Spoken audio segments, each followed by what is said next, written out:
तो हम क्या उम्मीदें हैं सर आपके समर्थित उम्मीदवारों के लिए? नहीं, हमारे समर्थक उम्मीदवार अच्छे खासी संख्या में जीतेंगे। क्योंकि चुनाव दलगत नहीं था, लेकिन हमारे दल के कई कार्यकर्ता चुनाव लड़ रहे थे और लड़ भी रहे थे और लड़ा भी लोग रहे थे। तो मैं कह सकता हूं कि काफी संख्या में वार्ड पार्षद भी जीतेंगे और अध्यक्ष भी जीतेंगे और मेयर भी जीतेंगे। बाकी तो परिणाम आने दीजिए, लेकिन आज मैं कहूंगा कि विशेष रूप से आप सब लोगों के संज्ञान में आया भी होगा बात, इलीगल किस प्रकार से खदानें चलाई जाती हैं और उससे लगातार दुर्घटनाएं होती हैं। हम लोग धनबाद का सुनते थे, लेकिन कल आप सब लोगों ने सुना होगा नाला विधानसभा, जहां से राज्य के जो विधानसभा के अध्यक्ष आते हैं, उस क्षेत्र में ACL का छोटा सा एरिया है, बंद खदानें थे, लेकिन इलीगल खदानें चल रही और कल दुर्घटनाग्रस्त हुआ। संख्या अलग अलग लोग बताया, कोई 3 भी बोल रहा है, कोई 4 भी बोल रहा है, कोई 9 भी बोल रहा है।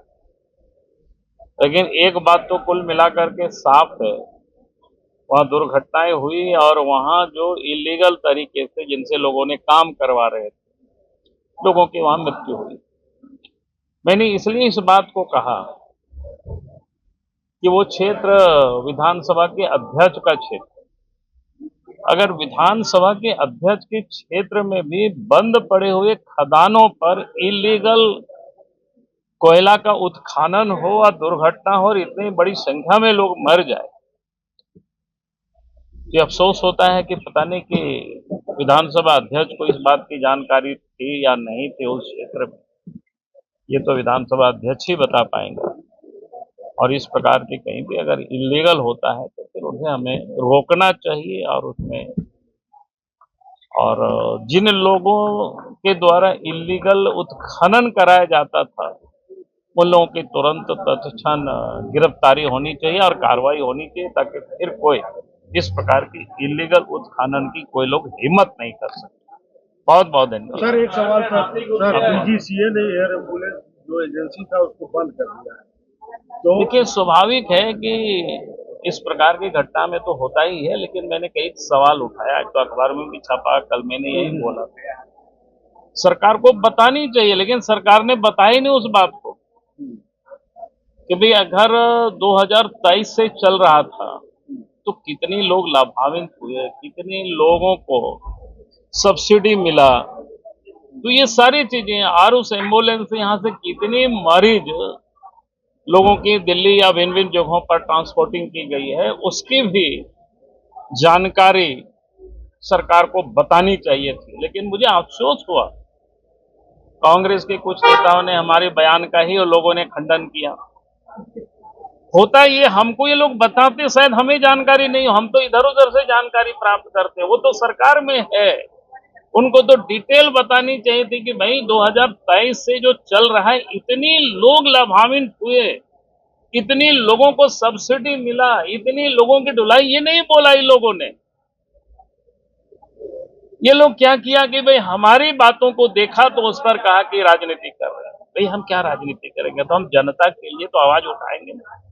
जो मेरे पास अगर जानकारी ठीक से नहीं होती है तो जो भी जानकारी वो आपसे साझा करेंगे, प्रेस के माध्यम से साझा करेंगे, लेकिन सरकार को तो उसका स्पष्ट जवाब देनी चाहिए, सरकार में बैठे हुए लोगों को।